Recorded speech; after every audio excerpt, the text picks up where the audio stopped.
Hey everyone, welcome back and happy Tuesday, which means happy Vanderpump Rules slash The Valley Day because we have new episodes and we also have a returning guest tomorrow, Dave Neal, which I'm so excited about. You guys, if you watch Bachelor Nation, he is your go-to guy, but he also fell in love with Vanderpump Rules during the scandal of it all. So he's really fun to talk to. Plus, he always adds a new, interesting perspective. So get ready for that tomorrow at 12 p.m. Eastern. With that, guys, we are hearing a lot of rumors, a lot of drama coming out of Salt Lake City about this apparent R word. We're going to get into it. But before we do, go ahead, pop off in the comment section, smash that like button. If you're not subscribed, get subscribed.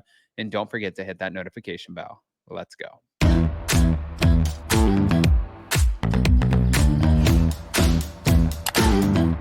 Cause no one can do it like we do it, like we do it, like we do it. Cause no one can do it like we do it, like we do it, like we do it.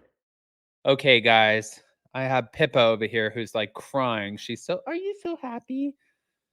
She knows that daddy is about to leave to go back to Charleston, and she is a big 5-month-old baby horse. So we are enjoying Pippa. It's so funny because everybody's seeing her out and about.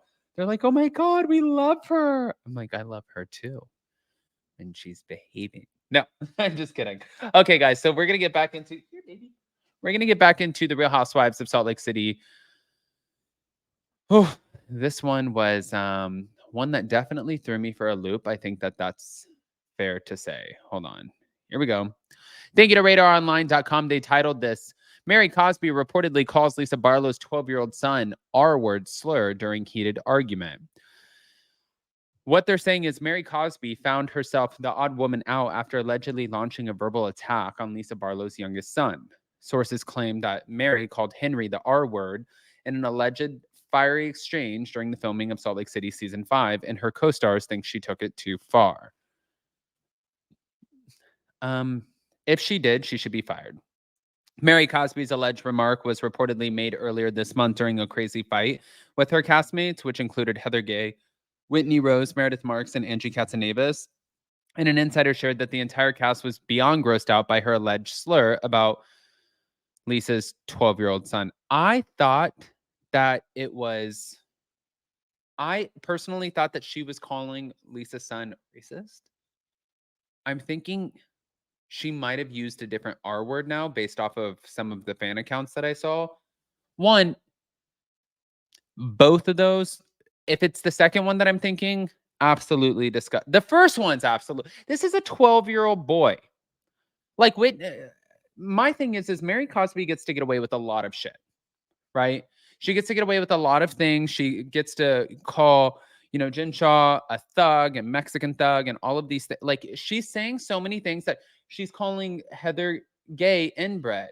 She has said a lot of things that are absolutely not acceptable. And do some people find comedic relief in some of the things that she says and they think it's like good TV?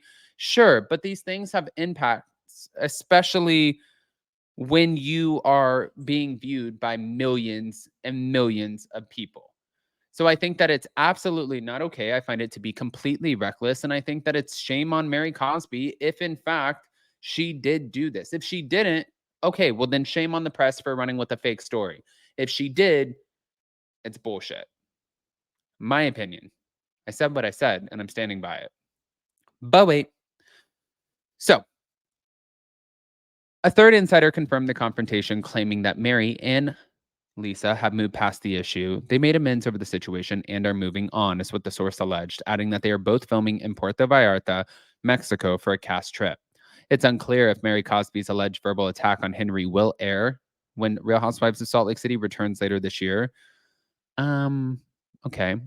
Now, Lisa spoke about how real the upcoming season is in February, joking that it's almost too real and that what was reported before the incident. She said, I think that we raise the bar every single season. We have an amazing team. It's not just the core four of us. It's a whole big team and with new additions. And I feel like our production team is so committed to showing us in our best light and having our best self shown and our most vulnerable self shown. I think because we really do have conflict still and there's still things being resolved, our franchise is one where we don't have to fake anything. Adding that the season is very, very real. Now, fans watched how real the conflict on Salt Lake City was last season when Monica Garcia was outed for being the mastermind of a Finsta account, Reality Von Tease, which exposed some of the cast members' deepest, darkest secrets. Lisa also addressed Monica Garcia's exit after just one season. I think Bravo made the right decision. I mean, it was above my pay grade, but I think it makes it easier when you're building a relationship based on a lie. It's really hard to move forward with that. And I think a lot of trust was broken, and I don't think it's trust that you can ever get back. So it feels good moving forward, and we wish everyone well. Okay. I mean, I'm excited. I hope that the season is going to be better. And I hope that this is not true. Was I there when filming happened? This is the thing is I know that somebody is going to comment and be like, "Adam, don't talk about it if you don't know for sure." I'm not going to know for sure until filming comes out and I can ask people. But let me just say this really quick. The Real Housewives of Salt Lake City, especially during last season, they did a great job of keeping storylines under wraps. And I wouldn't imagine that this season would be any different, especially when they didn't let the whole cat out of the bag with Reality Von Teese and a lot of things that were said last season. But I think that we're going to get to see all of it. Anyways, moving on, we got to get to the Chrisleys of it all. Thank you to RadarOnline.com. Todd and Julie Chrisley fought a subpoena brought by the man who sued over a car crash involving their son, Grayson, that sought copies of their private texts and call logs. According to court documents obtained by RadarOnline.com, the reality stars, who are both serving time in prison, asked a court to shut down subpoenas issued by Patrick Rywalder to their phone provider. As Radar first reported, Reichwalder sued Todd, Julie, Grayson, and Savannah over a 2022 car crash that he said was caused by Grayson, and Savannah is the co-legal guardian of her brother. In the lawsuit, the man said he was driving a 2020 Dodge Ram on Interstate 65 in Tennessee on November 12, 2022. And he said, while stopped, Grayson's 2020 Ford F-150 pickup truck, owned by Todd and Julie, slammed into his car, and he accused Grayson of being a distracted driver and said the teen was not paying attention to the roadway in the moments immediately preceding the rear impact with the plaintiff, Patrick S. Reichwalder's stopped vehicle.